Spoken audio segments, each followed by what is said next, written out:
তো ভাই থাকেন তাহলে, আসবো নি শুক্রবারে ইনশাআল্লাহ ফ্রি হয়ে যায় ফোন দিয়ে। ওদিন চলে আপনার যাবো ক্লাস এখনই। আসছে একদম, ও, ওই জন্য আপনারও ক্লাস শুরু হবে, ডিস্টার্ব না হয় করি আমার আপনারা। ক্লাসে যাই শুরু এই হয়েছে। জন্য শুরু হয়ে গেছে। বিথি আপা আসছে। তুমি কিছু খাই দাও, বিস্কুট নিয়ে যাও। এই, আরে ইয়ে খাইলাম না বাবা। আরে খাজো খাই, তুমি তো বিস্কুট নিয়ে যাও, খোলা আছে। ভাই এই মিউট শুভ, করেন, ভাই মিউট করেন।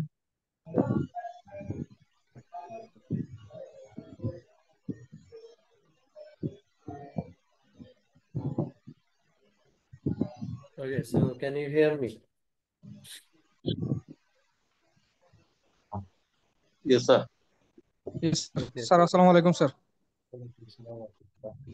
কারোর মধ্যে কোনো ইটি নাই তো? হ্যালো, আসসালামু আলাইকুম স্যার। জি ওয়ালাইকুম আসসালাম রহমতুল্লাহ। স্যার ভালো আছেন? জি আলহামদুলিল্লাহ, আপনারা ভালো আছেন? আলহামদুলিল্লাহ স্যার ভালো আছি। Okay, so we are discussing on chapter 5, accounting for merchandising operations. Can you see my screen? G sir দেখা যাচ্ছে স্যার স্যার। দেখা যাচ্ছে, দেখা যাচ্ছে। Okay, so merchandising organization is an organization that is involved in buying and selling of finished goods to the customers.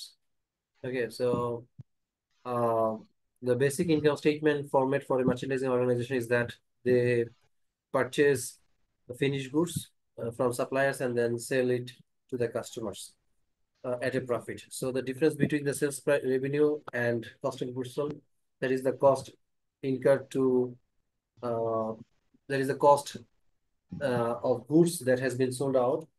So the difference is called gross profit. From that gross profit, they deduct operating expenses. So operating expenses actually are those expenses that are incurred to run and operate the business organization, like the salaries expense, that is salaries payable, that salaries that is paid to the customer employees, the rent expense of the shop, advertising expense, freight out or transportation cost, etc. So if you deduct these operating expenses from gross profit, so you get the net profit. Okay. So later on, we discussed about the methods of journal entries. That is, there are two systems. One is perpetual inventory system for recording these transactions of merchandising operations. Another is periodic inventory systems. So perpetual inventory system actually keeps detailed records of the inventories. Okay. So whenever the company purchase finished goods, so that is treated as an asset. Sir সাউন্ডটা একটু শুনতে সমস্যা হচ্ছে, আচ্ছা, আর slow কারোর আসছে। আর কারোর সমস্যা হচ্ছে নাকি আপনার একা? স্যার আজকে আপনার ভয়েসটা একটু লো আসতেছে। স্যার ওকে, সাউন্ড একদমই আসতেছে না, আস্তে আস্তে শোনা যাচ্ছে।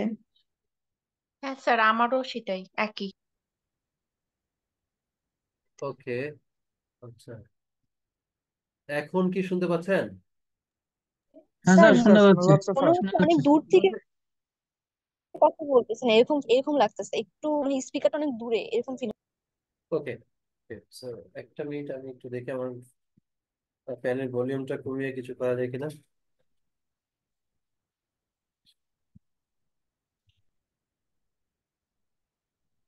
আচ্ছা, এখন কি একটু আগে থেকে বেটার? জি আমি স্যার, একটু আপনাদের স্যার। স্যার একটু একটু আগে বেটার। থেকে আপনাদের বেটার কথা লাগতেছে। শুনতে পাচ্ছি, আমি শুনতে পাচ্ছি আপনাদের কথা। এখন ঠিক স্যার আছে? আপনার কথাটা হচ্ছে মনে হচ্ছে আপনি মানে ল্যাপটপ থেকে অনেক দূরে, স্পিকার থেকে অনেক দূরে এরকম লাগছে। স্যার এখন শোনা যাচ্ছে স্যার। একটু যদি সবাই রেসপন্ড করেন স্যার আমি তাহলে শুনতে পাচ্ছি স্যার, শুনতে পাচ্ছি স্যার আপনার কথা। আমি আমি আপনাদেরকে একদম স্পষ্ট শুনতে পাচ্ছি। জি, স্যার স্যার শোনা এখন যাচ্ছে ঠিক স্যার, আছে স্যার। স্যার সমস্যা নেই, শোনা যাচ্ছে স্যার। আচ্ছা ঠিক আছে, আপনি একটু মনে হয় যে আপনি একটু আপনার এন্ড থেকে দেখেন, ঠিক আছে? বাকিরা যেহেতু শুনতে পাচ্ছে, মনে হয় the problem may be from your and. আচ্ছা, সো আমরা পড়ছিলাম যে পারমিশন ইনভেন্টরি সিস্টেম। সো এখানে কোম্পানি সাধারণত keep details records of the inventory. So when the inventory is purchased, so that is treated as an asset, এবং asset increase হয়েছে, so asset account কে আমরা debit করি। আবার যখন ইনভেন্টরি সেল করে দেই, so asset কমে গেছে এবং ইনভেন্টরি অ্যাকাউন্ট কে ক্রেডিট করি। On the other hand, periodic inventory system আমরা সাধারণত ইনভেন্টরির জন্য ডিটেল রেকর্ড রাখি না। So we keep separate accounts for each of the transactions. Like যখন পারচেজ করি তখন পারচেজ অ্যাকাউন্ট হবে, অথবা পারচেজ রিটার্ন হলে পারচেজ রিটার্ন অ্যাকাউন্ট হবে। হ্যাঁ, সো এভাবে করে we keep separate accounts for periodic inventory system. এবং পিরিয়ডিক ইনভেন্টরি সিস্টেমে যেহেতু আমরা ডিটেলস রেকর্ডটা রাখি না, তো দ্য প্রবলেম ইজ যে আমাদের ইনভেন্টরি ভ্যালুটা আমরা ডিটারমাইন করতে পারি না। So we need to calculate the value of ending inventories at the end of the accounting period. Okay, so it means যখন অ্যাকাউন্টিং পিরিয়ড শেষ হয়ে যাবে তখন হচ্ছে আমরা ইনভেন্টরিটা রেকর্ড করি নরমালি। হ্যাঁ, ওকে। সো এখানে পারপেচুয়াল ইনভেন্টরি সিস্টেমে আমরা জার্নাল এন্ট্রিজ গুলো দেখছিলাম। ওকে, সো এখানে একটা ইনভয়েস ছিল যে পিডব্লিউ অডিও সাপ্লাই। আচ্ছা, late just just a second. হ্যাঁ,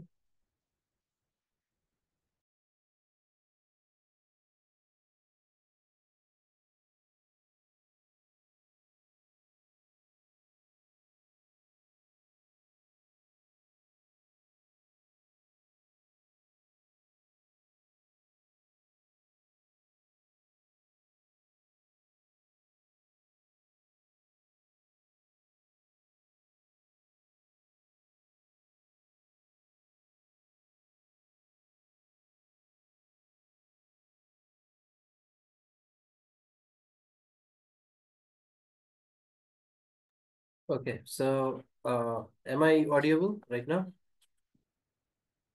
Yes, sir. Yes, sir. Okay. Okay. So we are discussing on transactions, that is purchase transactions. So এখানে দুইটা পার্টি ছিল, PWRD Supply Company. So PWRD Supply was the buyer and was the seller, sorry, and Stock Story was the buyer. এবং এখানে তাদের terms ছিল 210 N30 and FOB shipping point. Okay, and the amount of invoice was 3,800 টাকা, and 210 N30 it means it was purchased on account বাকিতে। So যখন inventory purchase করা হচ্ছে, for buyer it is treated as an asset, so asset বাড়ছে, inventory account debit, R on the other side liability বাড়ছে, তাহলে accounts payable credit। আচ্ছা, এরপরে হচ্ছে freight cost, who is going to make the payment for freight? So the terms is FOB shipping point যদি হয় তাহলে seller's responsibilities up to the shipping point, and the goods and the ownership of the goods are transferred to the buyer at the shipping point। তারপর shipping point থেকে যখন goods গুলো shipment হয়ে যায়, so up to the buyer's destination পর্যন্ত all the responsibility goes to the buyer, so buyer actually takes the freight cost। And if it is FOB destination, তাহলে responsibility হচ্ছে up to the destination, and the ownership is not passed to the buyer until the goods reach to the buyer। Okay, তাহলে এখানে seller will make the freight cost। তো আমাদের যে টার্মসটা সেটা ছিল FOB shipping point, তার মানে buyer will make the freight cost. Okay, তাহলে বায়ারের বইতে এন্ট্রি হচ্ছে freight cost actually increases the cost of the inventory, so if inventory cost increases inventory account is debited, আর ক্যাশ পেমেন্ট করে দিচ্ছে cash account credit. এখন যদি এটা বায়ার সেলার পেমেন্ট করতো, তাহলে সেলারের জন্য that was treated as an operating expense. সেলারের বইতে এন্ট্রি আসতে হচ্ছে freight out debit and cash credit. আচ্ছা, এরপরে হচ্ছে if there is any purchase, so there is always a chance of return। অর্থাৎ যদি গুডস গুলো ইনফেরিয়র হয় or গুডস গুলো আপ টু দ্য মার্ক না হয়, ওকে, কোয়ালিটি স্ট্যান্ডার্ড না সাব স্ট্যান্ডার্ড হয়, তাহলে the goods may be return to the seller. এবং এখানে তাই করা হচ্ছে যে গুডস রিটার্ন দেওয়া হচ্ছে $300 গুডস সেলারের কাছে, তাহলে it is a purchase return, okay, for the buyer, so it will be just opposite to the purchase। Return করলে লাইবিলিটি কমে যাচ্ছে, accounts payable debit, and inventory কমে যাচ্ছে, inventory credit. Okay, so later on বায়ারের ক্ষেত্রে buyer will make the payment, এবং যদি ডিসকাউন্টের মধ্যে হয় তাহলে buyer will get discount and have to pay less. Okay, so buyer যখন পেমেন্ট করছে তার accounts payable debit and cash credit, আর যেহেতু ডিসকাউন্ট আমার ইনভেন্টরি কস্টকে কমাই দিচ্ছে, তাহলে inventory account credit under perpetual inventory system. Okay, আচ্ছা, আর যদি ডিসকাউন্ট না হয় তাহলে যেটা হবে যে full amount will be paid on the payment date. Okay, so for this the journal entry is accounts payable debit and cash credit। Okay, so that was the transaction in the books of buyers. So the same thing happens to the সেলারের জন্য হচ্ছে seller যখন প্রোডাক্টগুলো sell করে তাহলে সেলারের জন্য হচ্ছে sales revenue first of all, and secondly সেলারের জন্য ইনভেন্টরি কমে যাবে। So seller will recognise sales revenue like service revenue when the performance obligation is satisfied. So that's very important যে আমি রেভিনিউটা কখন দেখাবো। So revenue shall be recognized when performance obligation is satisfied. It means যে সেলারের জন্য performance obligation হচ্ছে কি যে goods গুলো ট্রান্সফার করে দেওয়া to the buyer. So when the goods are transferred from the seller to the buyer, then performance obligation is satisfied, তখন হচ্ছে রেভিনিউ রিকগনাইজ করতে হবে। ওকে, তাহলে সেলারের জন্য there are two entries, একটা হচ্ছে প্রথমে রেভিনিউ রিকগনাইজ করা, cash or accounts receivable debit and sales revenue credit, and at the same time inventory যখন সেল হয়ে যাচ্ছে ইনভেন্টরি কমে যাচ্ছে, inventory credit and cost of goods sold. Okay, so এখানে গুডস বায়ারের জন্য যেটা পারচেজ প্রাইস, সেলারের জন্য সেটা হচ্ছে সেলস প্রাইস 3,800 টাকা। আর সেলারের কস্টিংটা এখানে seller itself knows the costing of inventory, costing হচ্ছে 2,400 টাকা ইনভেন্টরি কস্ট। ওকে, সো এটা সাধারণত সেলার যখন ইনভেন্টরিটা পারচেজ করে তখন এটা ইনভেন্টরিটাকে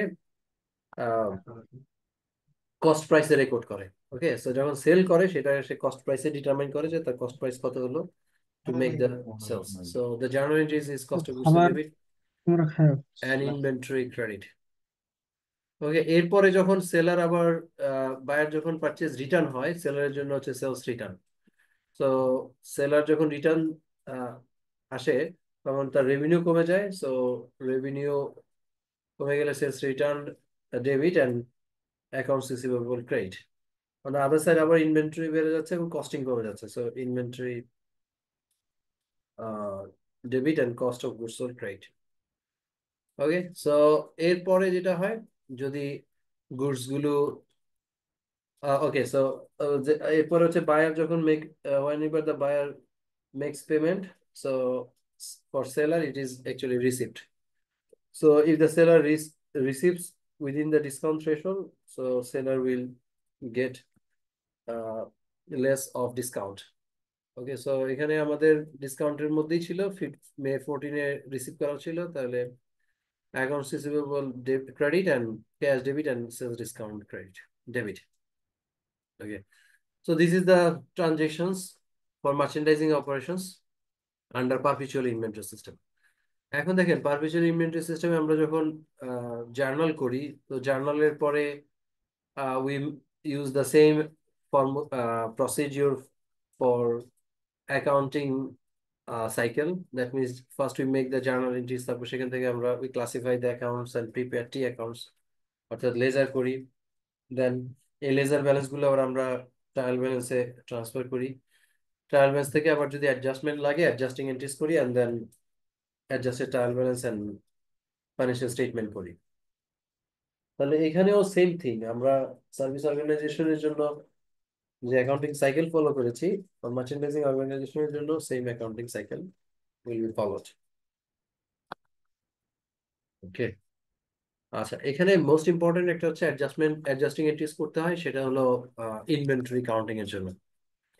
ওকে, সো এখানে বলতে দেখেন generally the same as service company. So এখানে যে অ্যাডজাস্টমেন্ট গুলো আছে সেগুলো সার্ভিস অর্গানাইজেশনের মতোই।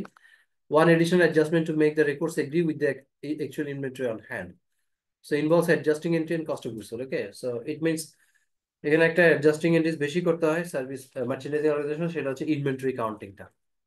সো পারপিচুয়াল ইনভেন্টরি সিস্টেমে যেহেতু আমরা ইনভেন্টরির জন্য ইনভেন্টরি অ্যাকাউন্ট মেনটেন করতেছি, so from the T accounts of the inventory we can know the balance of inventory, even though we do a physical count of the inventories to make sure that our inventory balance matches with the T accounts, matches with the actual balance. Okay, so এখানে T accounts এ inventory T accounts এ যে balance আছে তার সাথে actual ব্যালেন্সটা এখানে comparison করা হয়। যদি কম বেশি হয় তখন অ্যাডজাস্টমেন্ট দেওয়া হয়। লাস্ট ক্লাসে আপনাদেরকে আমি দেখিয়েছিলাম যে সাধারণত আমরা যদি ইনভেন্টরি কমে যায়, that has an impact on the cost of goods sold. So যত বেশি ইনভেন্টরি বেশি হবে, কস্ট অফ গুডস সোল্ড কমবে, আর ইনভেন্টরি কমলে কস্ট অফ গুডস সোল্ড বাড়বে। সো ফর ইনভেন্টরি জন্য যে টি অ্যাকাউন্টসটা আছে, that will affect the cost of goods sold and inventory account. So suppose that PW audio supply has an unadjusted balance of 40,500 in merchandising inventory.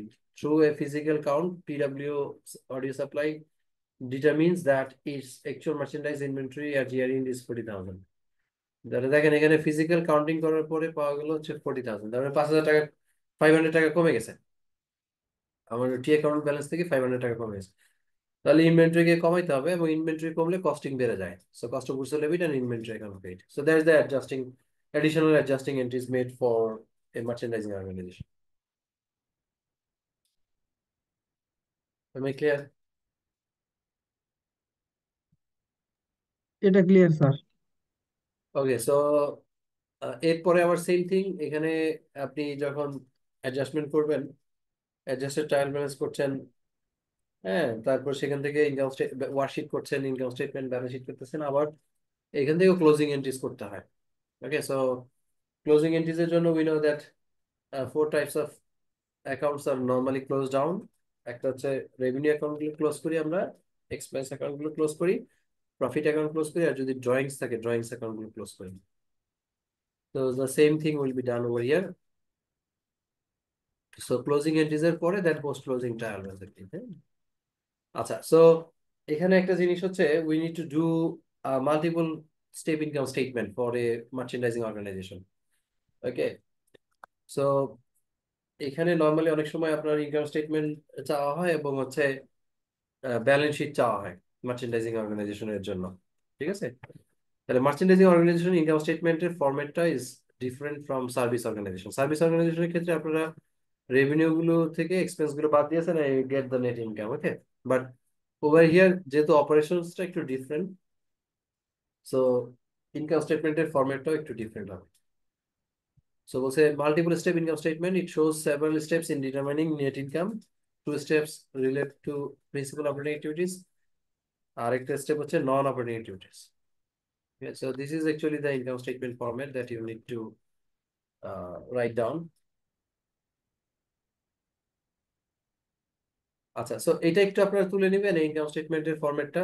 Figure গুলো লেখা দরকার নাই, just the format, that is net sales ক্যালকুলেশনের format হচ্ছে sales revenue থেকে sales return less হবে and sales discount less হবে, equals to হচ্ছে নেট সেলস। নেট সেলস থেকে স্যার আমি আমার এটা স্ক্রিনশট দিলেই হবে স্যার। স্ক্রিনশট আপনারা লিখে নেন, স্ক্রিনশট তো অনেক কিছুই থাকে, কিন্তু কতটুকু আমার খাতায় আছে দ্যাটস ইম্পর্টেন্ট। খাতাতে তো থাকবেই।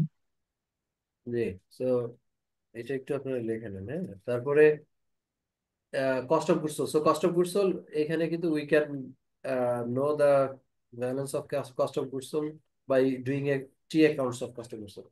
তো এগুলি সব নরমালি আমাদের যে ট্রায়াল ব্যালেন্স আসে সেই ট্রায়াল ব্যালেন্স থেকে এই ব্যালেন্স গুলো নেওয়া হয়েছে। হ্যাঁ,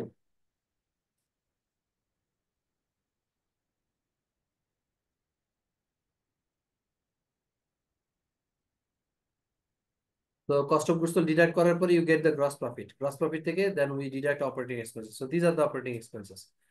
দেন we get income from operations. এখানে দেখেন কয়েকটা স্টেপ করা হয়েছে। তাহলে ফার্স্ট স্টেপ হচ্ছে কি, যে নেট সেলস ক্যালকুলেট করা, তারপরে হচ্ছে গ্রস প্রফিট ক্যালকুলেট করা, তারপর হচ্ছে অপারেটিং এক্সপেন্স ক্যালকুলেট করা, and then operating profit income from operation সেটা বের করলাম। দেন নন অপারেটিং অ্যাক্টিভিটি যদি কিছু থাকে সেগুলো আমাদেরকে অ্যাডজাস্ট করতে, মানে যোগ বিয়োগ করতে হয়।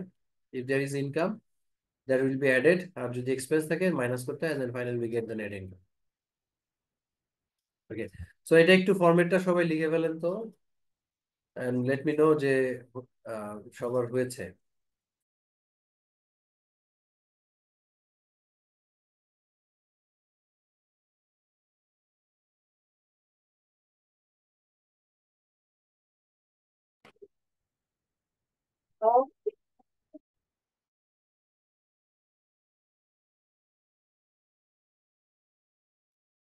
স্যার একটা কথা শুনছি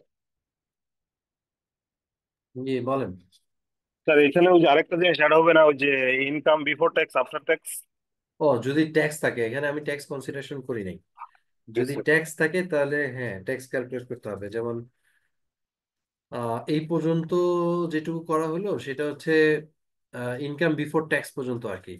so net income it means before tax income. এরপর এখান থেকে অ্যাপ্লিকেবল ট্যাক্স রেট যেটা আছে সেটা বাদ দিবেন, বাদ দিয়ে you get the after tax income.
Sir হয়েছে স্যার। আচ্ছা, এনিবডি এলস? স্যার আরেক স্যার একটু স্যার।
স্যার আমরা কি পেড আউটের পরিবর্তে ট্রান্সপোর্টেশন কস্ট কি লিখতে পারি?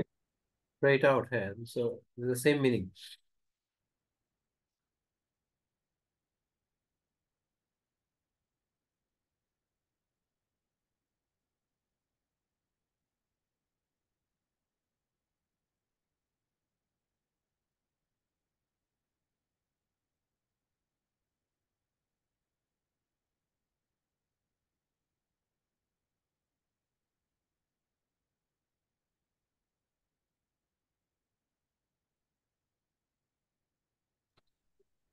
স্যার ভ্যান্ডালিজম মানে কি? ভ্যান্ডালিজম মানে হচ্ছে যেমন কোনো কিছু যেমন ভাঙচুর বা কোনো ইয়ে হতে পারে, আত্মসাৎ, এইসব কিছু টাইপের। এটা কোথায় পাইছেন? ও, casualty loss from, casualty loss from vandalism, হ্যাঁ, দুর্ঘটনা হয়েছে এরকম কিছু একটা, হ্যাঁ।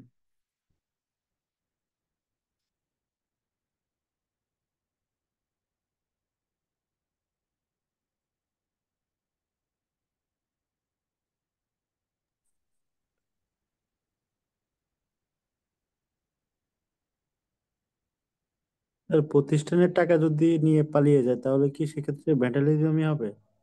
লস, হ্যাঁ, লস।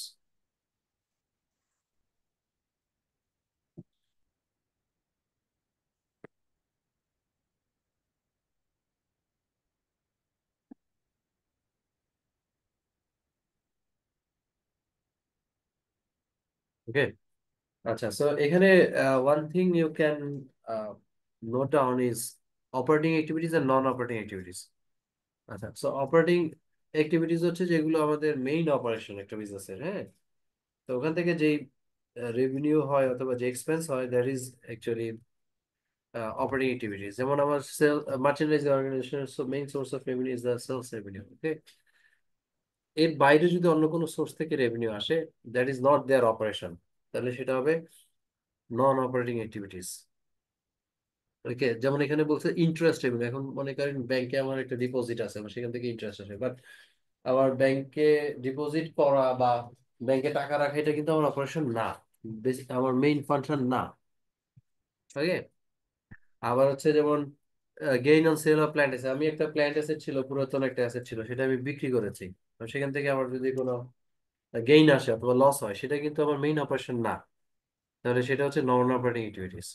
ওকে, আবার সেম ওয়ে যদি নন অপারেটিং অ্যাক্টিভিটি ফাংশন থেকে কোনো এক্সপেন্স আসে, হ্যাঁ, সেটাও হচ্ছে নন অপারেটিং অ্যাক্টিভিটি। যেমন ইন্টারেস্ট, যদি আমি কোনো লোন বরোইংস করি, অনেক সময় এটা আমরা নন অপারেটিং এর মধ্যে দেখি, ইন্টারেস্ট এক্সপেন্স। অথবা যদি কোনো আমার ফায়ার ইনসিডেন্টস হয় অথবা কোনো ক্যাজুয়ালিটি হয় যেখানে আমার লস হয়েছে, সেগুলো হচ্ছে নন অপারেটিং এক্সপেন্স। তো এখানে একটা লিস্ট দেওয়া আছে, দেখেন অপারেটিং এবং নন অপারেটিং অ্যাক্টিভিটিস এর লিস্ট দেওয়া আছে।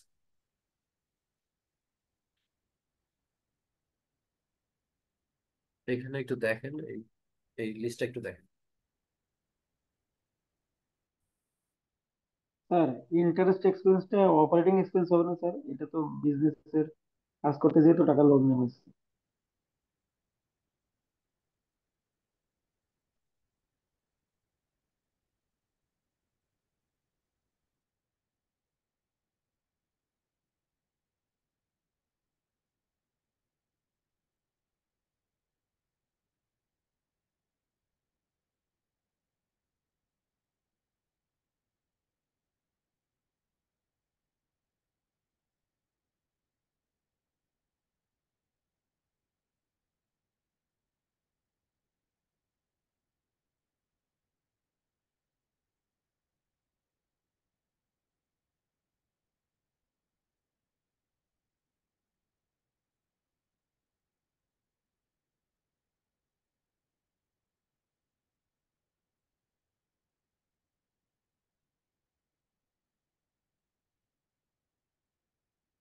জি, so did you have any question?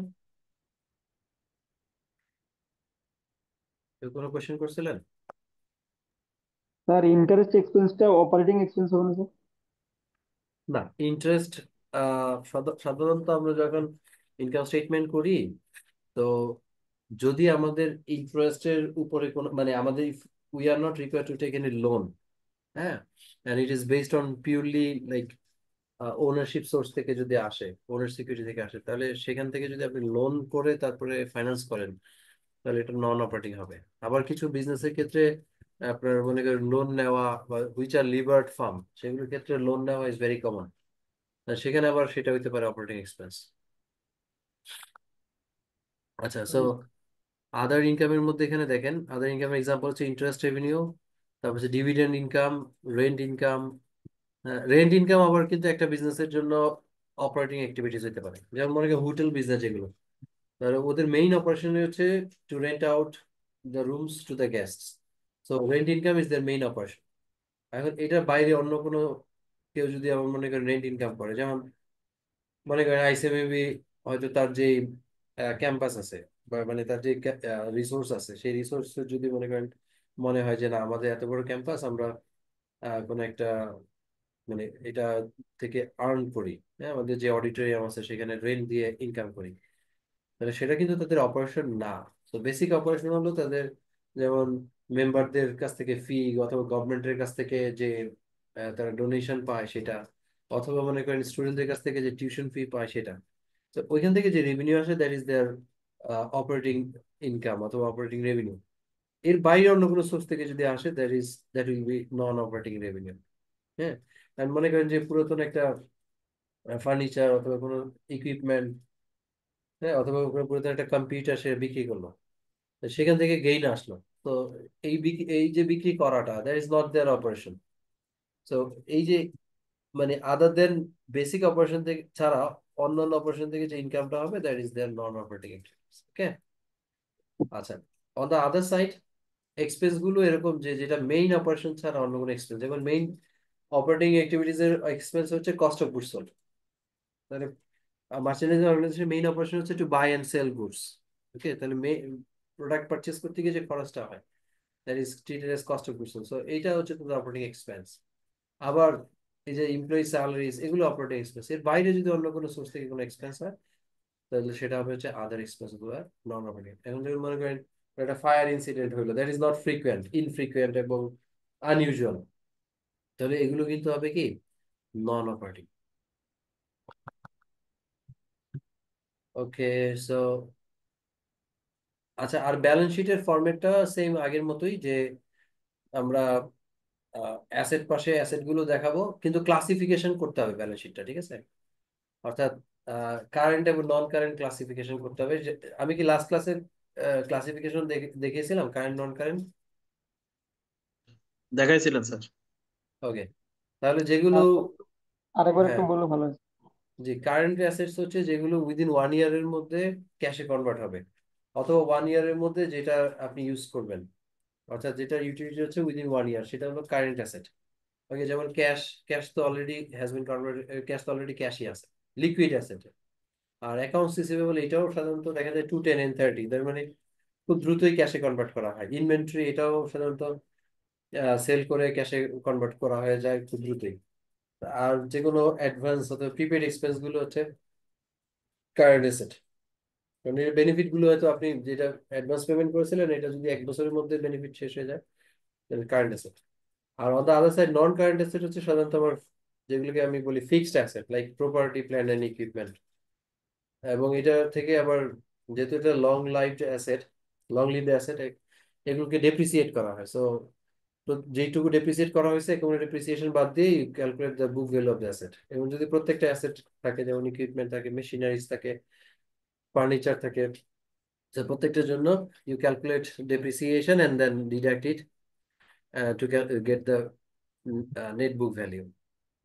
So এবার সেম থিং, যে আমার লাইবিলিটিস গুলোকেও ক্লাসিফাই করবেন কারেন্ট এবং নন কারেন্টে, এবং ওনার সিকিউরিটি তো আছেই। ওকে, আচ্ছা। সো এখন ওয়ার্কশিট মনে হয় আপনাদেরকে লাস্ট ক্লাসে বলেছিলাম না, পারপিচুয়াল ইনভেন্টরি সিস্টেম একটা ওয়ার্কশিট দেখেছিলাম না? এই ওয়ার্কশিটটাও same as periodic inventory system, sorry service অর্গানাইজেশনের মতোই। প্রথমে ট্রায়াল ব্যালেন্স দেওয়া থাকলো, তারপর ট্রায়াল ব্যালেন্স থেকে আপনার অ্যাডজাস্টমেন্ট করতে হবে, and then adjusted trial balance and then income statement and balance sheet. Okay, so একটা ডিফারেন্ট হবে, সেটা হচ্ছে যেমন ইনভেন্টরি, যেটা আমরা সার্ভিস অর্গানাইজেশনের ক্ষেত্রে কোনো ইনভেন্টরি ছিল না। আর এখানে মার্চেন্ডাইজিং অর্গানাইজেশনের ক্ষেত্রে ইনভেন্টরি থাকবে, এবং ইনভেন্টরি হচ্ছে আমার যদি অ্যাডজাস্টমেন্ট লাগে অ্যাডজাস্টমেন্ট করে দেন এটা হচ্ছে অ্যাসেট এবং ব্যালেন্স শিটে যাবে। আর এখানে রেভিনিউর বেলায় একটু কিছু চেঞ্জ হবে, যেমন আগে ছিল সার্ভিস রেভিনিউ, এখন হচ্ছে সেলস রেভিনিউ ইনকাম স্টেটমেন্টে যাচ্ছে। তারপরে সেলস রিটার্ন, এটা একটা নতুন আইটেম যেটা আমার সার্ভিসের ক্ষেত্রে ছিল না। তো সেলস রিটার্নটা আমার is a contra revenue, so revenue থেকে লেস হবে, ইনকাম স্টেটমেন্টের ডেবিট পাশে যাবে। And then sales discount is also contra revenue, এটাও যাবে, আর কস্ট অফ গুডস সোল্ড। আর বাকি আইটেমগুলো normally same as the service organisation. Okay, আচ্ছা। এখন আমরা আজকে ক্লাসে যেটা দেখতে চাই সেটা হচ্ছে journal entries under periodic inventory system.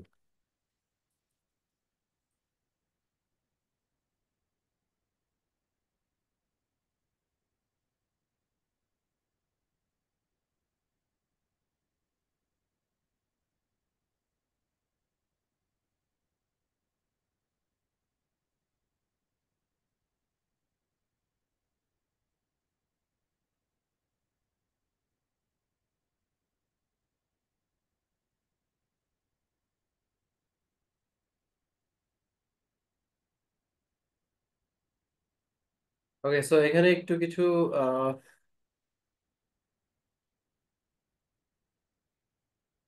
Right up একটু দেখে নেই আমরা যে what is periodic inventory system. Recording merchandise এটা একটু পড়েন তো, আপনারা দেখেন তো কোনো কিছু আনক্লিয়ার লাগছে কিনা। Recording merchandise transaction, record revenue, and sales of VAT. Hmm.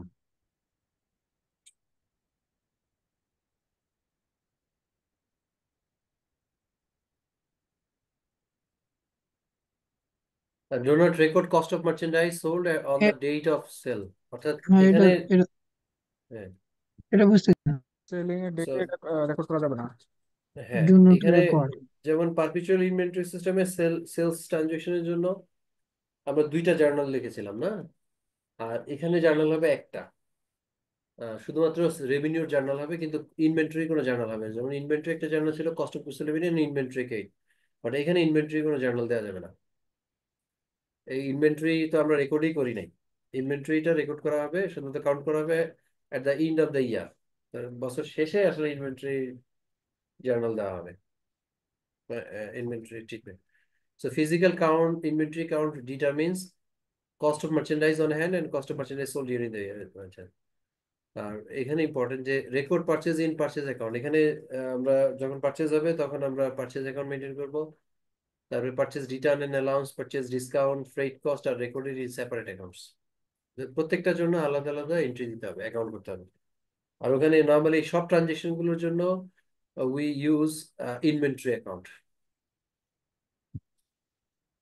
Okay, so the same transactions but under periodic inventory system. ওই যে PWR audio আর SOC Studio যেটা, and on the basis of sales invoice and receipts of the merchandise ordered from PWR হবে, the SOC Studio first transaction ছিল $3,800 এর product purchase করেছিল, and now we are doing journal entries under periodic inventory system. Okay, তাহলে periodic inventory system এ journal কি হবে? Purchase debit and accounts payable credit.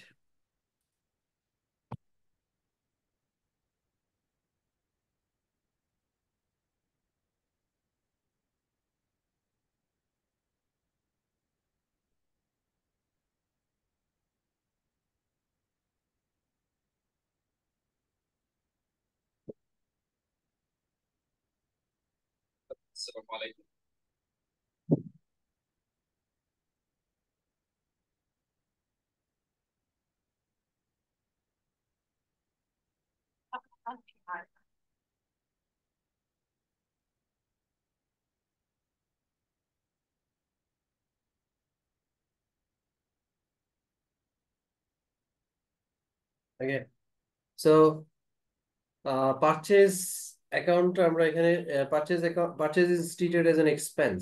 হ্যাঁ, আমরা যে ইনভেন্টরি পারচেজ করছি তখন আমাদের এক্সপেন্স হচ্ছে। হ্যাঁ, আলটিমেটলি এটাই আবার কস্টিং এর মধ্যে নিব, কস্ট অফ গুডস সোল্ড এর মধ্যে নিব, ঠিক আছে। তাহলে expense as as per debit credit formula আমরা জানি, যদি এক্সপেন্স হয় ডেবিট আর লায়াবিলিটি বাড়ছে তাহলে অ্যাকাউন্টস পেয়েবল ক্রেডিট।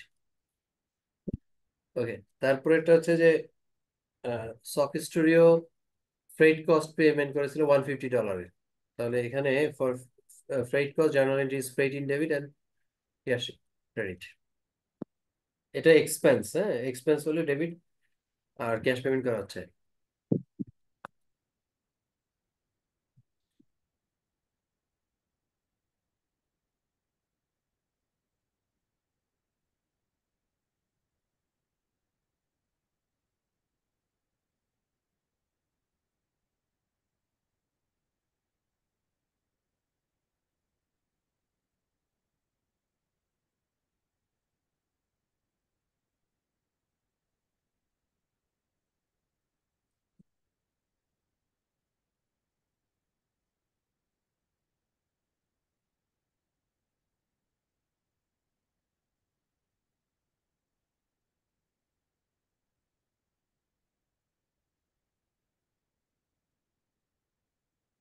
ওকে, নেক্সট ওয়ান হচ্ছে পারচেজ রিটার্ন ছিল। Okay, so purchase return, Sock Studio returns $300 of goods to PW Audio Supply and prepares the following entry.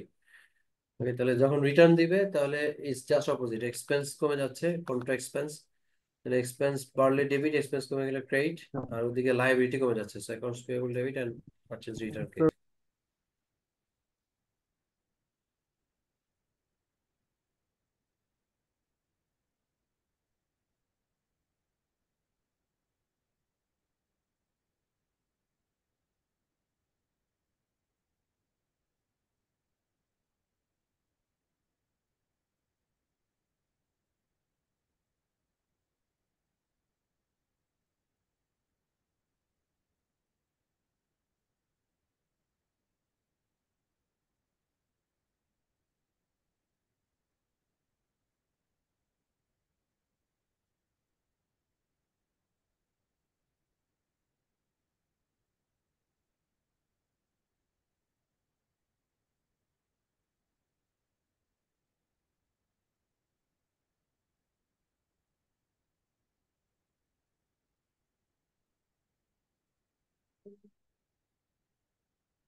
Okay, so the next one is payment for the buyer. মানে buyer যখন payment করবে, the journal entry is same, accounts payable debit and live cash credit, but ডিসকাউন্টটাকে এখানে আবার discount অ্যাকাউন্টে maintain করবেন, purchase discount credit.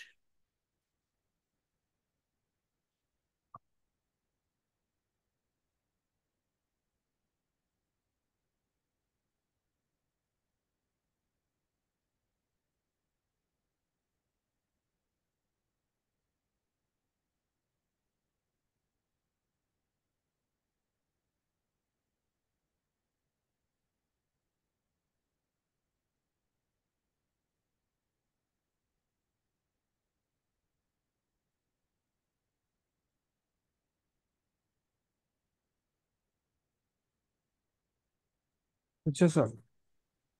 G. Okay, so this was the transitions in the books of the buyer. Now for the seller.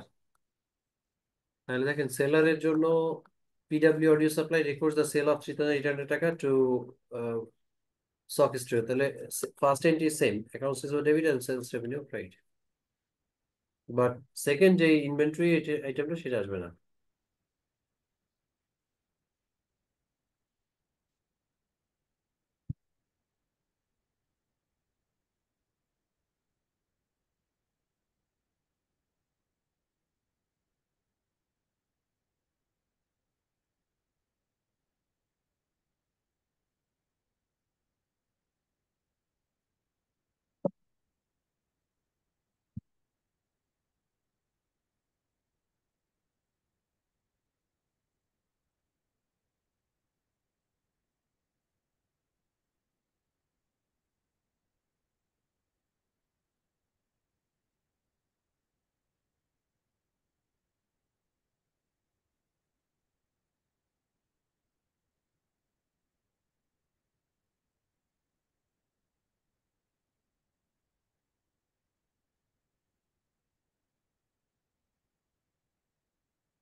ঠিক আছে, আচ্ছা। So the second thing is sales return. তো বায়ারের জন্য যেটা পারচেজ রিটার্ন, যেটা সেলারের জন্য সেলস রিটার্ন। তাহলে sales return debit and accounts receivable credit, so the same entry as before under perpetual inventory system. এখানে কি কস্ট অফ গুডস সোল্ড আসবে না? কস্ট অফ গুডস সোল্ড তো আমরা ডিটারমাইনই করি নাই, this is periodic inventory system.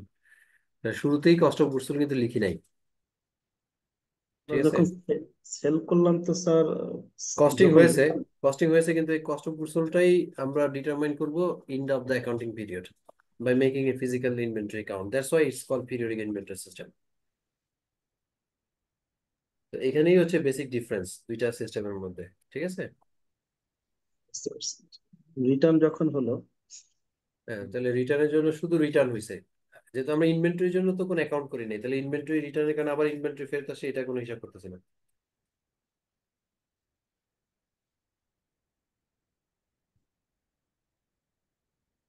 Sir এগুলার কি কোনো নেরেশন দেয়া লাগে? এই জার্নাল এন্ট্রি আপনারা চাইলে যদি নারেশন দেন, না না দিলে কোনো সমস্যা নাই। যদি বলে অমিট এক্সপ্লেনেশনস, তাহলে তো দেখাই লাগবে না। বেসিক জিনিস হলো আপনার জার্নাল এন্ট্রিটা করা, হ্যাঁ। ঠিক আছে।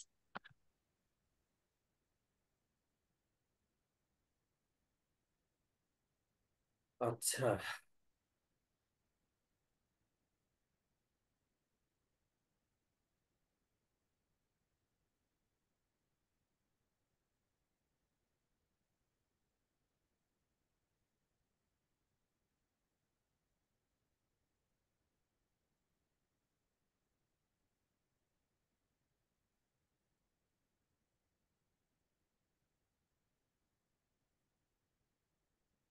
আচ্ছা।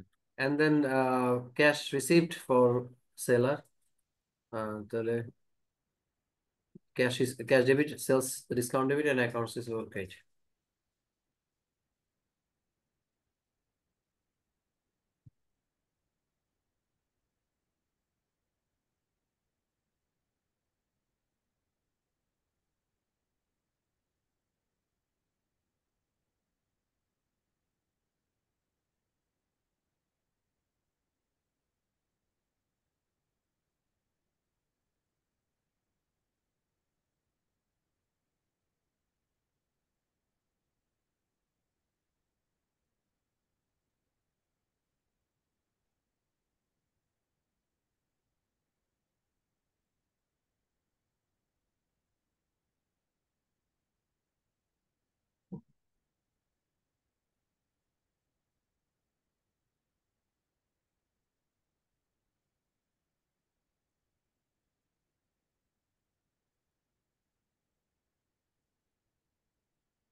Okay, done এগুলো জার্নাল।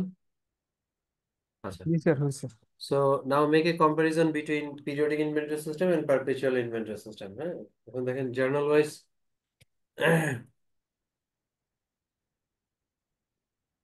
প্রথমে হচ্ছে পারচেজের জন্য perpetual inventory system is this and periodic inventory system is this, and freight cost-এর জন্য you see all these costs are recorded in inventory account, হ্যাঁ। আর এখানে হচ্ছে আলাদা আলাদা প্রত্যেকটা জন্য, ফ্রেটের জন্য ফ্রেট ইন ডেবিট, পারচেজের জন্য পারচেজ ডেবিট, তারপর দেখেন রিটার্নের জন্য ইনভেন্টরি, আর এখানে রিটার্নের জন্য আলাদা অ্যাকাউন্ট রিটার্ন।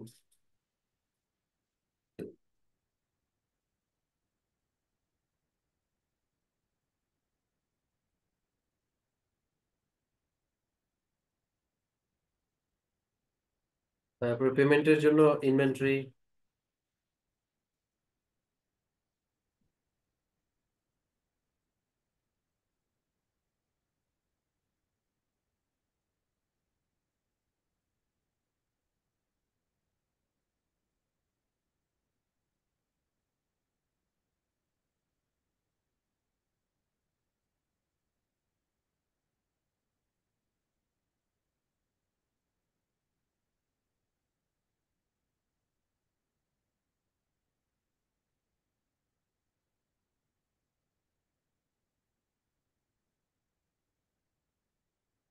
ওকে। এটা সো হচ্ছে স্যার বাইরের বইতে এটা। বাইরের বইতে, জি।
আসসালামু আলাইকুম স্যার।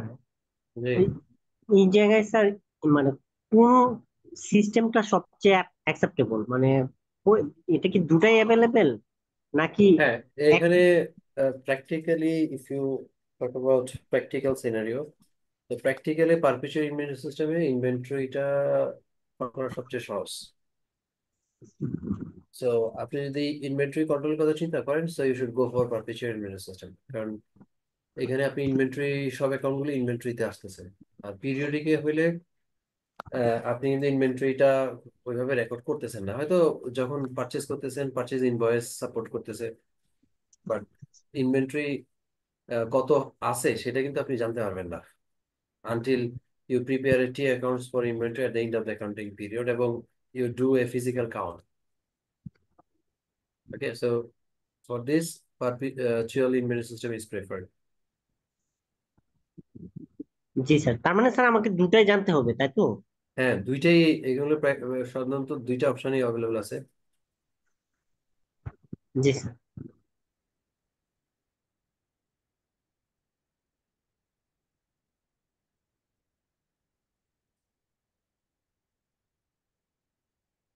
আচ্ছা, এন্ড দিজ আর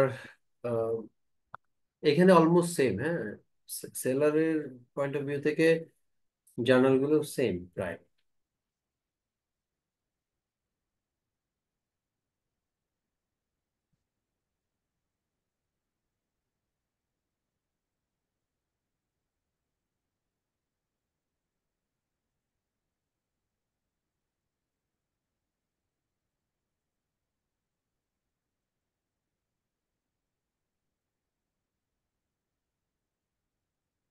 আচ্ছা, সো ওকে, সো এখানে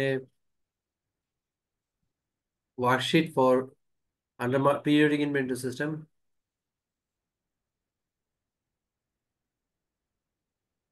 সো ওখানে ছিল directly cost of goods sold, but এখানে কস্ট অফ গুডস সোল্ড নাই। You need to determine cost of goods sold by making doing some calculations. এখানে যেমন আছে হচ্ছে purchase, purchase return, purchase discount. Okay, so এখান থেকে ফ্রেট ইন, এগুলো থেকে আপনাকে কস্ট অফ গুডস সোল্ডটা ক্যালকুলেট করে নিতে হবে। Okay, so that's actually the end of discussion on merchandising operations. এখন এই চ্যাপ্টারের যদি আমাদের এক্সারসাইজ লিস্ট কি দিয়েছিলাম লাস্ট ক্লাসে? কাইসোর বইয়ের এক্সারসাইজ দিয়েছিলাম দেখার জন্য। আর একটা দিছিলেন এই যে একটা দিছিলেন স্যার। আচ্ছা, এটা করা হয়েছিল যেটা দেওয়া হয়েছে? না স্যার। করা হয়নি স্যার। আচ্ছা, সলিউশন সহ দেয়া আছে, একটু দেখে নিয়েন, ঠিক আছে? সলিউশন সহ দেয়া আছে, আপনারা একটু দেখে নিয়েন। করছি স্যার ওটা। ওকে, কোনো প্রবলেম হয়েছে? না স্যার, এমনি জার্নাল গুলা করছি, লেজারটা পুরা করতে পারি নাই স্যার। ওকে, শুধু journal। ঠিক আছে। এখানে আরেকটা পিরিয়ডিক ইনভেন্টরি সিস্টেম একটা জার্নাল আছে, আমি একটু চেষ্টা করি যে লাস্ট ইয়ারে কিছু কোশ্চেন যদি পাওয়া যায় এই চ্যাপ্টার থেকে সেটা একটু আপনাদের সাথে শেয়ার করার জন্য। আচ্ছা, এটা একটু দেখেন তো, পিরিয়ডিক ইনভেন্টরি সিস্টেমের একটা কোশ্চেন, এক্সারসাইজ 520।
আচ্ছা, so this information relates to Nandi company Transaction 1 on April 5, purchase merchandise on account from Dion Company for 25,000 times 210 and 30 FOB shipping point. Prepare the journal entries to record these transactions on the books of Nandi Company using a periodic inventory system.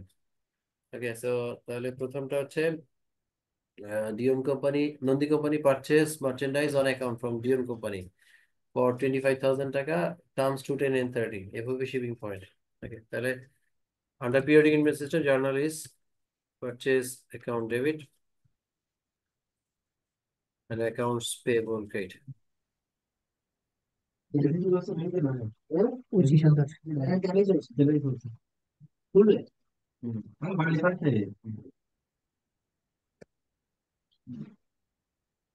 And then the second one is April 6, paid freight cost 900 টাকা on merchandise purchased from Dion Company.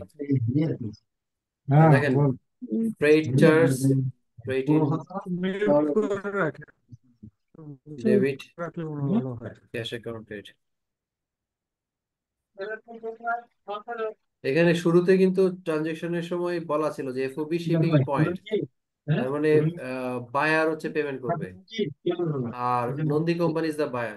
একটু কথা সাউন্ডটা একটু of করা যায়, কারণ mic কথা শোনা যাচ্ছে কারণ speaker.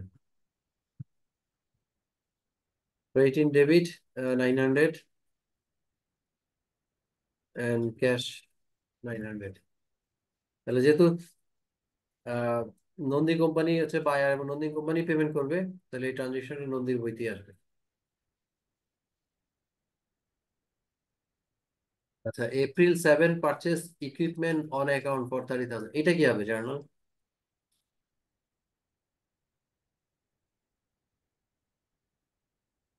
Purchase equipment debit, equipment শুধু equipment sir, purchase debit equipment হবে না।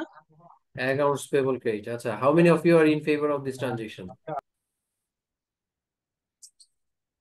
আপনার কয়জন বলছেন যে পারচেজ ডেবিট হওয়া উচিত? পারচেজ কেন ডেবিট করব? যেহেতু পারচেজ করছি নাকি, এই জন্য? আচ্ছা, স্যার এটা পারচেজ, ইকুইপমেন্ট ডেবিট হবে। জি, পারচেজ আমরা ডেবিট করি শুধুমাত্র মার্চেন্ডাইজ পারচেজের জন্য। ওকে, ইনভেন্টরি পারচেজের জন্য, মার্চেন্ডাইজ ইনভেন্টরি পারচেজের জন্য। তাহলে মার্চেন্ডাইজ ইনভেন্টরি পারচেজ মানে হচ্ছে যে ইনভেন্টরি পারচেজ করা হয় সেটার ইন্টেনশনটা কি থাকে? To sell it. যে বাই করে তার ইন্টেনশন কি থাকে? এটা সেল করার জন্য না? আর অন দা আদার সাইড যখন আমি ইকুইপমেন্ট পারচেজ করতেছি, ইকুইপমেন্ট পারচেজের উদ্দেশ্য কি সেল করা? use it. না সেল করা two use it, intention is to use ইট। হ্যাঁ, অ্যাসেট ইউজ ইট। এটা। হ্যাঁ, তাহলে তাদের জন্য, তাহলে এখানে ইকুইপমেন্ট পারচেজ করলে কিন্তু আমি পারচেজ লিখতে পারবো না, কারণ it's not my inventory or merchandise, এটা হলো আমার অ্যাসেট। তাহলে অ্যাসেট অ্যাকাউন্ট ডেবিট হবে, ইকুইপমেন্ট ডেবিট। জি। আরেকটা মনে রাখবেন যে what's the nature of my business. এখানে নন্দী কোম্পানি তার মেইন, সে হচ্ছে মার্চেন্ডাইজিং অর্গানাইজেশন, তাহলে তার মেইন অপারেশন হচ্ছে প্রোডাক্ট বাই এন্ড সেল করা। প্রোডাক্ট পারচেজ করে শুধুমাত্র পারচেজ হবে। হ্যাঁ, আচ্ছা। আর এখন যদি কোনো একটা ফার্নিচার বিজনেসেই ইকুইপমেন্ট পারচেজ করে বা ফার্নিচার পারচেজ করে, তখন কি হবে? Furniture debit. তখন তখন পারচেজ ডেবিট। যেমন মনে করেন Otobi showroom, Otobi show, Otobi furniture. এখন অটোবি যদি ওরা ম্যানুফ্যাকচার না করে মার্চেন্ডাইজিং বিজনেস করতো, অর্থাৎ পারচেজ করে সেল করতো, পারচেজ করে সেল করলে এটা পারচেজ হবে। তখন কিন্তু ওই ফার্নিচার পারচেজের জন্য অটোবির অ্যাকাউন্টে আমরা লিখতাম হচ্ছে purchase account debit, not purchase furniture account account debit. Debit. But মনে করেন আইসিএমএবি যদি আমার ফার্নিচার পারচেজ করে, চেয়ার টেবিল পারচেজ করে ফর ক্লাসরুম পারপাস, তখন ওই তখন যে ফার্নিচার ডেবিট হবে। Furniture debit, because the intention is different. ICMB যখন এটা পারচেজ করছে, তো it is treated as an asset because the intention is to use it. Sir অটোবির ক্ষেত্রেও তো তাই, যদি তারা ইউজের উদ্দেশ্যে, হ্যাঁ, অটোবি যদি আবার বলে যে না, আমার অটোবির যে অফিস আছে, অফিসের জন্য ফার্নিচার পারচেজ করে, ডেকোরেশন, হ্যাঁ, তখন কিন্তু আবার intention is to use it. আর যদি বলে না, আমি এটা সেলস, আমি শোরুমের জন্য, হ্যাঁ, সেলসের জন্য কিনছি, তখন কিন্তু পারচেজ অ্যাকাউন্ট ডেবিট, ব্যবসায়িক পারপাস।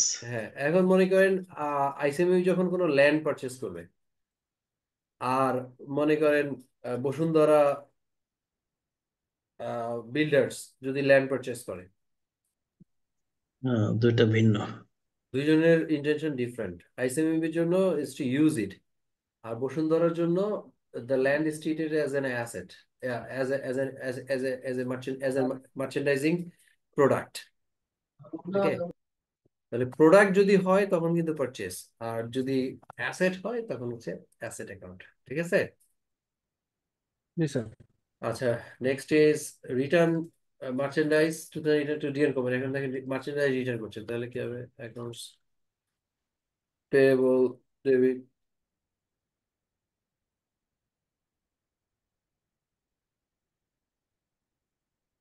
আর 3000 2800 টাকার প্রোডাক্ট রিটার্ন করতেছে, তাহলে এখানে হচ্ছে পারচেজ রিটার্ন। রাইট, 2800।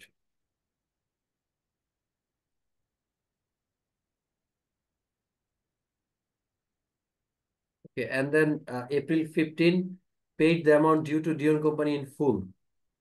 এখানে দেখেন ডিওন কোম্পানিকে পেমেন্টটা করে দেওয়া হচ্ছে, তাহলে ডিওন কোম্পানি এপ্রিল 5-এ পারচেস করছেন আর পেমেন্ট হচ্ছে এপ্রিল 15। আবার টার্মস ছিল 210, তাহলে এটা কি ডিসকাউন্ট থ্রেশহোল্ডের মধ্যে না?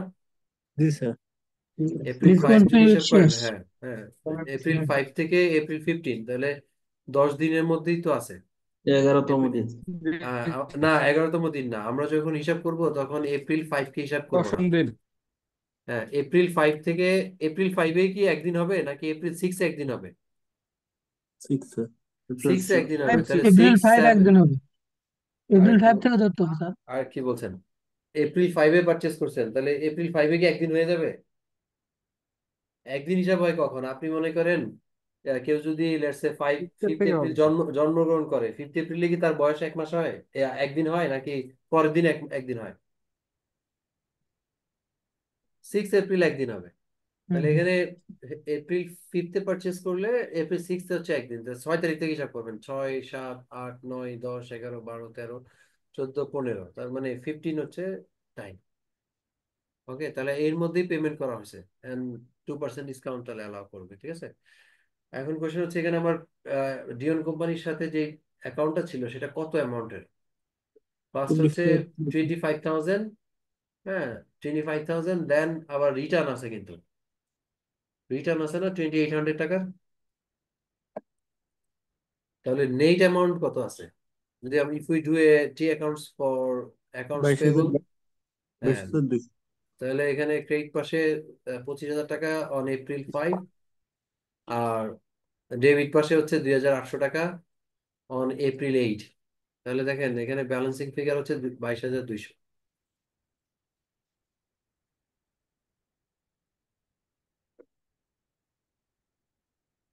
ঠিক আছে?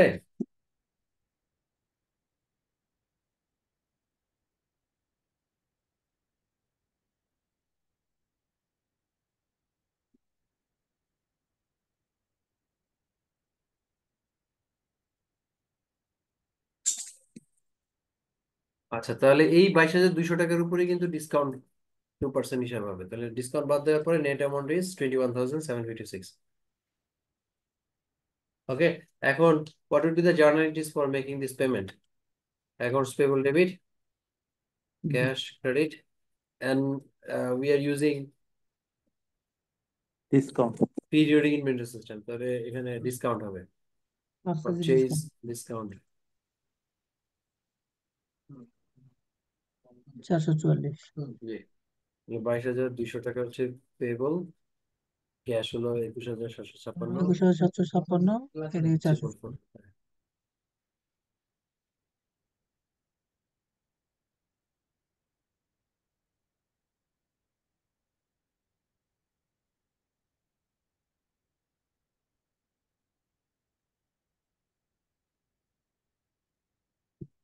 ওকে, and the last entry হচ্ছে এখানে আরেকটা রিকোয়ারমেন্ট আছে। assume that Nandi company paid the balance due to Dion company on May 4 instead of April 15.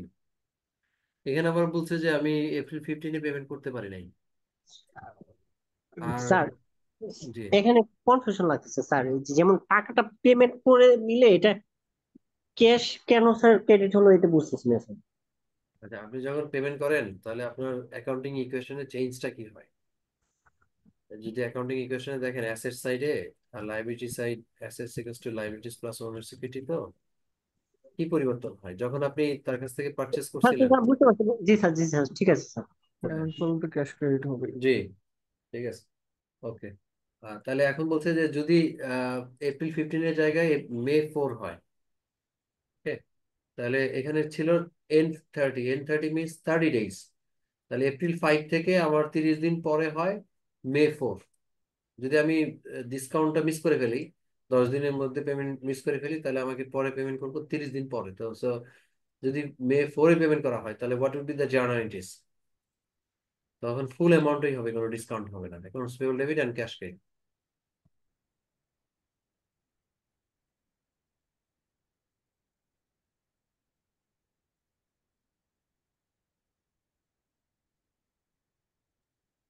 Sir যদি ডিউ টাইমের মধ্যে পেমেন্ট না হয় তাহলে কি জরিমানা এমন কিছু আছে?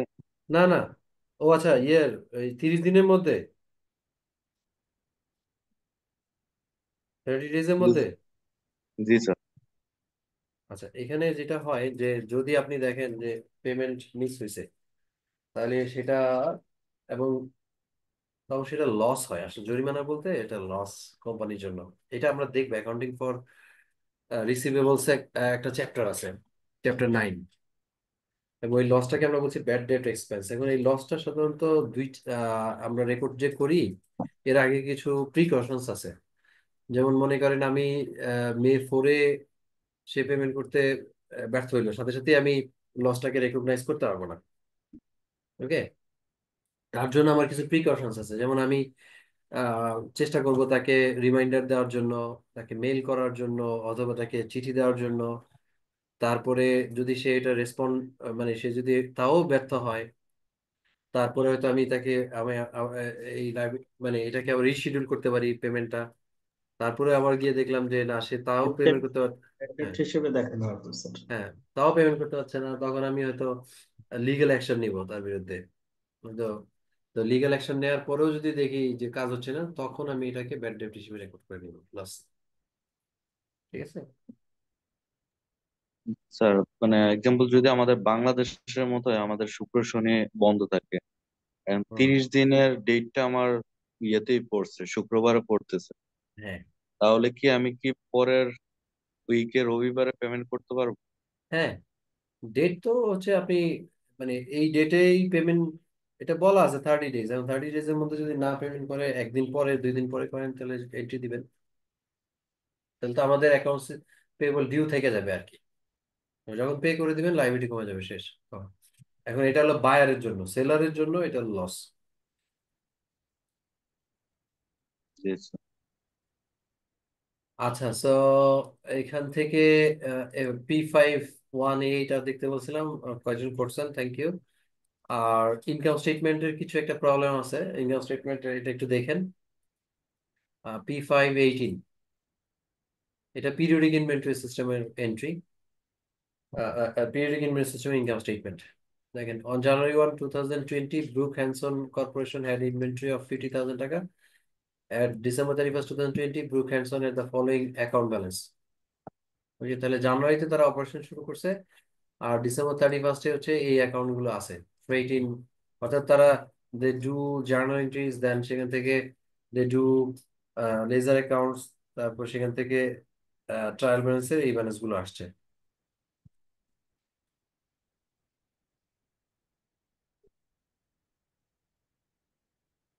ঠিক আছে?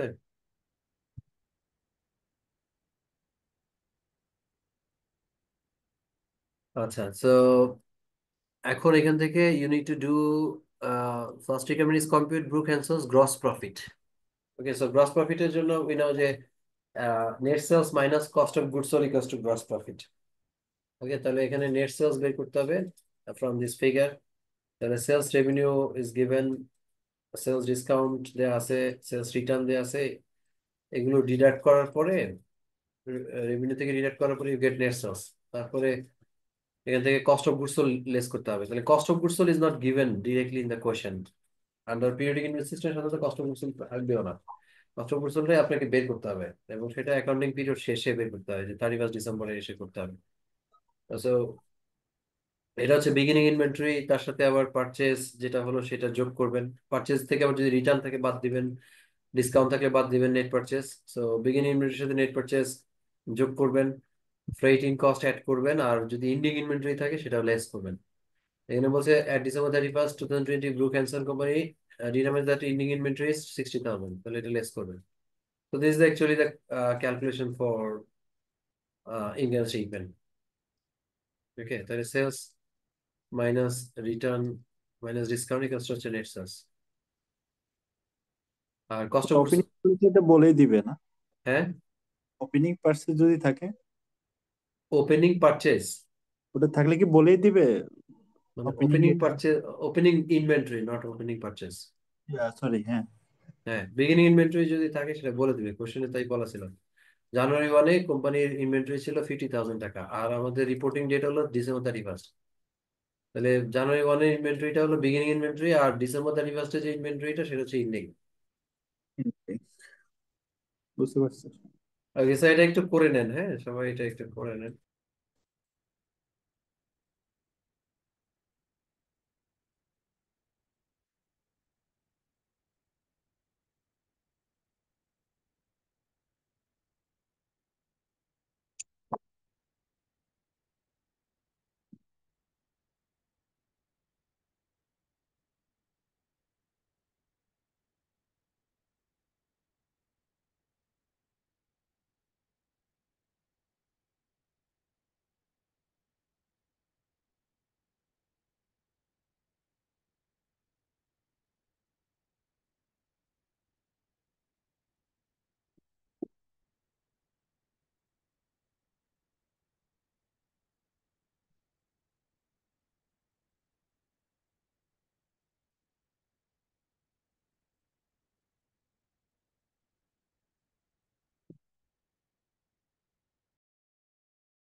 Okay, so are you done with this?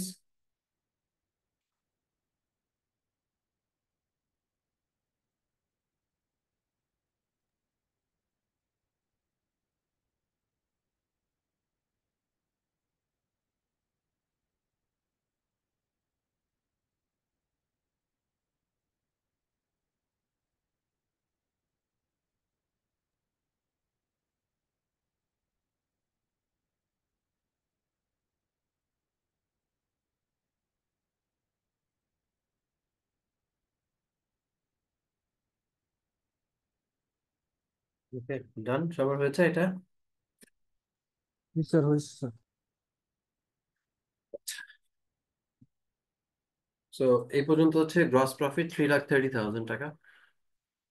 আর এখান থেকে we deduct the operating expenses and then get net operating income. হ্যাঁ, তো আমাদের কোয়েশ্চেনের পরের রিকোয়ারমেন্টটা বলছে compute Brook and Sons operating expenses if net income is 1,30,000। So এটা অপোজিট করা হয়েছে। দেন নর্মালি অপারেটিং এক্সপেন্স দেওয়া থাকে, সেখান থেকে প্রফিট বের করতে হয়। আর এখানে প্রফিট দেওয়া আছে, অপারেটিং এক্সপেন্স বের করতে হয়। সো আমরা একটু ব্যাক ক্যালকুলেশন করলেই হবে। অর্থাৎ গ্রস প্রফিট থেকে অপারেটিং এক্সপেন্সটা ডিডাক্ট করার পরে get the net profit. So net profit is given,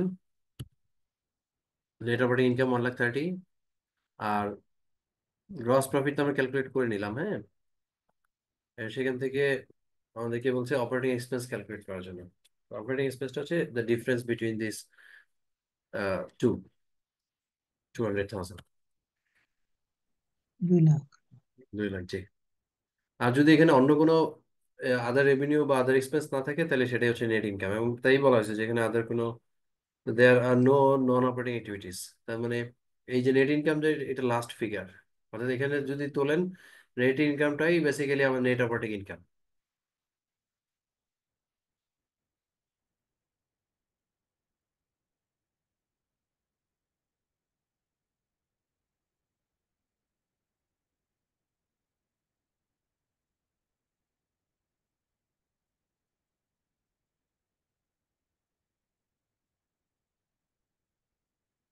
ডান? আচ্ছা আচ্ছা, এই চ্যাপ্টারের জার্নাল এন্ট্রিগুলো আমি আপনাদেরকে এখানে দিয়ে দেওয়ার চেষ্টা করব। আগের মানে লাস্ট ইয়ারের যে কোশ্চেন গুলো, সেগুলো দিয়ে দেওয়ার চেষ্টা করবো। আরেকটা ইম্পর্টেন্ট বিষয় হচ্ছে আহ, আচ্ছা, আমি আপনাদের নেক্সট ক্লাস হচ্ছে নেক্সট থার্সডেতে, না? জি জি স্যার। স্যার। এখানে একটু আমার I need a favour from you. আমার নেক্সট থার্সডেতে আমার একটা পার্সোনাল এঙ্গেজমেন্ট আছে, আমি পারবো না। ক্লাস সেকশনে একটু কথা বলছিলাম। সো নেক্সট থার্সডের পরিবর্তে আমি আহ, একটু আগে ক্লাসটা নিতে চাই, টিউসডেতে ক্লাস নিতে চাই। টিউসডেতে বোধহয় আপনাদের কোনো ক্লাস নেই। স্যার ফ্রাইডে নিলে ভালো হয় স্যার। ফ্রাইডে তো পারবো না, তো মানে আমি থার্সডে ফ্রাইডে 2 দিনই ব্যস্ত থাকবো। আমার আচ্ছা হচ্ছে শনিবারের ক্লাসটা আর কি চেষ্টা করবো নেওয়ার জন্য। শনিবার হচ্ছে আপনার 26, কিন্তু তার আগে যে 24-এর ক্লাসটা, এটা আমি একটু অ্যাডভান্স নিয়ে নিবো। এটা টিউসডেতে আমি as per consultation with the classroom section I could come to know that you don't have any class on মঙ্গলবারে আমাদের টিউসডে। 6টায় আইসিটির একটা ক্লাস আছে। ক্লাস আমি আপনার ওই ক্লাসের পরে নিবো আর কি। মানে জি 6টা যদি থাকে, তাহলে 6টার পরের নিবো, 7:45-এ নিবো ইনশাল্লাহ। আর থার্সডে সেম ওয়েডনেসডেতে টাইমে মনে হয় নিতে আপনাদের পারি। একটা ক্লাস আছে।